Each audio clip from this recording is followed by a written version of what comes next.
Hey YouTube, Twig here, bringing you guys an update to my Speedroid deck profile for May 2017. With the release of the recent ban list, I thought an update to this deck would be notable. I've also been wanting to do one since Maximum Crisis came out anyway, since we got some new Speedroid support in that pack anyway. The biggest concern with this deck now is just revolving around one tear top, which luckily it's just at one, so we still have some plays to do. But I thought it kind of a challenge and pretty interesting that I had to focus on a deck that wasn't as dependent as tear top anymore, but could still do some pretty cool synchro plays. So let's go ahead and get started with the deck profile. As I stated, I run one Speedroid Terratop. Now this kind of feels familiar as when I did my Performapal deck profiles when Skullcrabat was put to one, just having to make use of what you have. So it's the pretty standard effect of being able to summon another monster from your deck and then basically going off of your synchro plays or exceed plays depending on what you want with this card. But just still searchable, so pretty good in that sense. I like to run 3 Tech and Tomborg in the pure Speedroid build as well, mostly because of the fact that in other decks that ran the engine, you didn't run 3, but with this deck, you always have a win monster on the field, since I'm going for more of the pure Speedroid build. So you always get the special summon effect off, and there are plenty of tuner monsters that you can tribute to summon off of this guy also, which is why I always find him playable. And most of the deck is, win monsters, if not all the monsters in the deck that you usually want to go for. So he doesn't really limit you with his tribute effect either, which is why I like him. And then I also run 3 Speedroid Double Yo-Yo. This is the card when it's normal summon, you can target one level 3 or lower Speedroid monster in your graveyard, special summon it. So it's easily a 1-card synchro play, especially if you get tuners fast enough in your graveyard to use. And varying on what you use, if you go for, let's say, red-eyed dice, which could vary the level of the monster on the field other than itself, or, tri-eyed dice, or vary other ones, you can go for plenty of plays that you want to do. And I also still run 3 Speedroid Horse Tilts. I run plenty of monsters in the deck, so I always, in my play test that I've done with the deck, had monsters to special summon from my hand using this card. So basically when it's normal summon, you can special summon one level 4 or lower Speedroid monster from your hand. And during your main phase, except the turn this card was sent to the graveyard, you can banish this card from your graveyard to send one win monster from your deck to the graveyard. You can only use this effect once per turn, so it's essentially also a Foolish Burial, allowing you to fill up your graveyard with the needed monsters you want.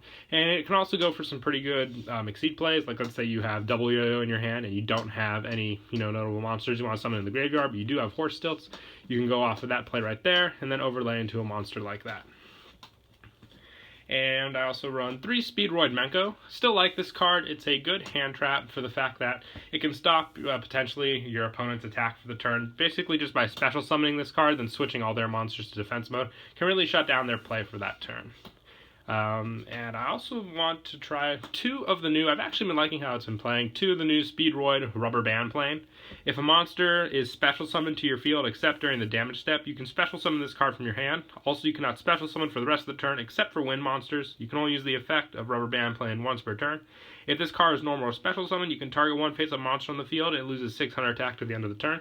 So not so much for the attack negation loss. It's an easy special summon, which gives me a different variety of also, synchro plays to go with using this card. I can go for level 8 plays, which are very nice. All you have to do is get the special summon off, except during the damage step, which is very easy with this deck, including a bunch of your other cards that you use that involve special summoning. And I also run 2 Speedroid Skull Marbles. This is just a test play for more hand trap usage. It has the effect of basically once per turn during the standby phase, if your opponent controls a face-up monster that was special summoned from the extra deck, you can special summon this card from your hand. Cannot be destroyed by battle with a normal summon set monster. Your opponent takes any battle damage you would have from battles involving this card, and you can only use the effect of Skull Marbles once per turn. If you control a face-up monster that's not a Speedroid, destroy this card. So essentially it's the hand trap for the fact that you can special summon it and sit on the 3k wall. If anything, I'm giving it a shot, testing it back and forth with basically Menko, and I like how it's played because I run plenty of extra decks that I've played against. The only time it falls back is when I don't go against one of those, which I find it more difficult to get out, but still something that I'm testing out. I do like the potential of the card, and it is a level 7, so if you have a level 1 monster you can still do some synchro plays. He doesn't lock you out of that. And then for the tuners, I run 2 Speedroid Triad dice. This card has a effect from the graveyard which allows you to negate an attack, and it's a quick effect. All you have to do is banish this card. And it's very easy to get into the graveyard, including using Foolish Burial and Horse Stilts, and then you can make use of it for your synchro plays as well. If you end up getting it on the field, just quickly send it to the graveyard for a synchro play, then you have this card in the graveyard to rely on. And still 2 Speedroid Den Daiko Duke. You can banish this card from your graveyard to special summon 1 Speedroid Tuner monster from your hand or graveyard except for Den Daiko Duke.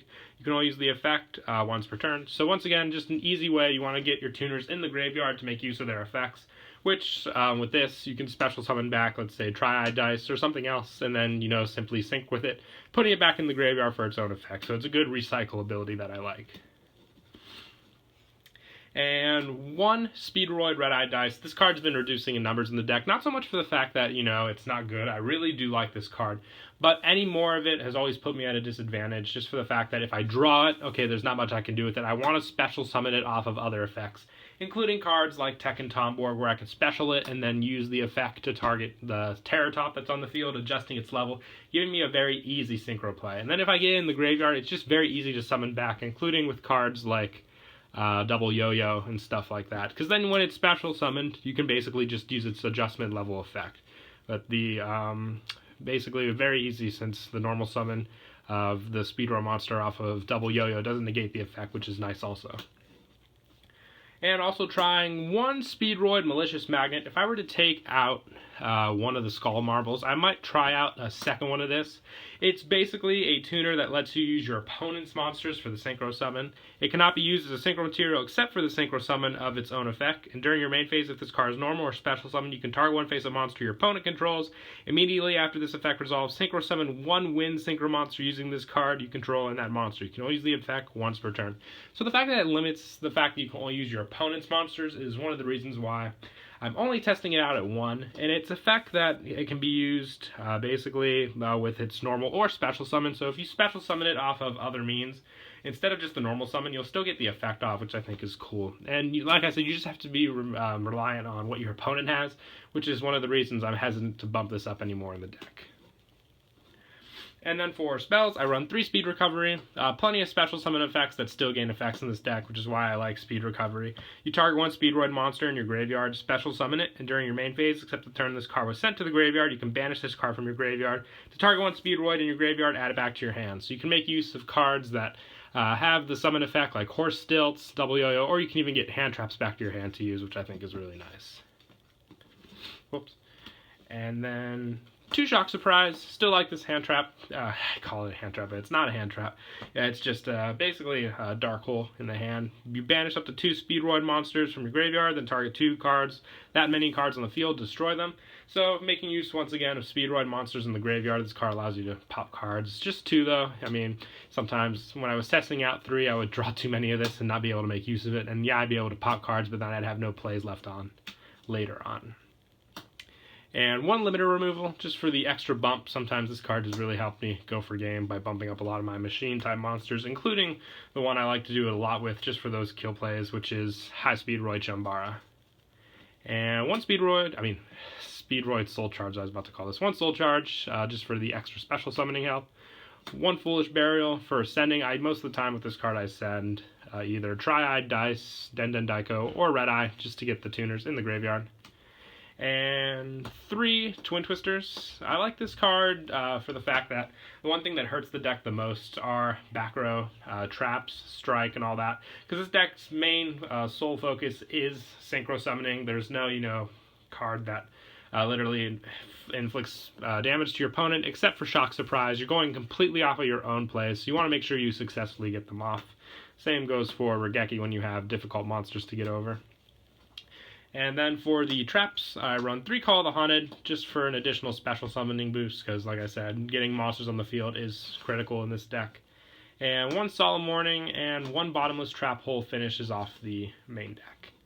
And then for the extra deck, I run 1 High Speedroid Puzzle. It's just an easy level 4 win monster to go into when I'm limited sometimes with my synchro plays. One Chambara. This card, like I said, is probably my favorite Speedroid to synchro into. Very easy to summon into, just a level 5, and it can attack twice, and when it does attack, it gains 200 attack permanently. And like I said, if I use limiter removal and this card just attacks, it's the game right there with the OTK. One Yugioh, once again, just an additional Speedroid play to go for. Same with Kendama. And for the additional win synchro monsters, I run one Mistbird Clazolis, just for the level 3 plays, one Clear Wing Synchro Dragon. I don't have Crystal Wing, sadly, at the moment. Got rid of it because of the reprint, which is why there's only 14 cards in the extra deck currently, but I do want the 15th card to be Crystal Wing, so that was the card that's going to be in that spot. If you don't have Crystal Wing and want to play full 15, I'd recommend just throwing in a second Clear Wing, because it does really help, and it's very easy to summon in this deck. Also, one Stardust Dragon for the level 8 win monster to go for, one Hyper Librarian, one Black Rose, and one Mistworm for the level 9 win monster you could go for. I actually make this card a lot. It's really cool when I do. And for the Exceed monsters, one Totem Bird for the wind variant, one Daigusto Morale, one Castel, and one Lightning Chidori. So yeah, that is it for the deck profile. I hope you all enjoyed the video. Once again, please don't forget to leave a like and subscribe. And until the next video, Kira Twig out.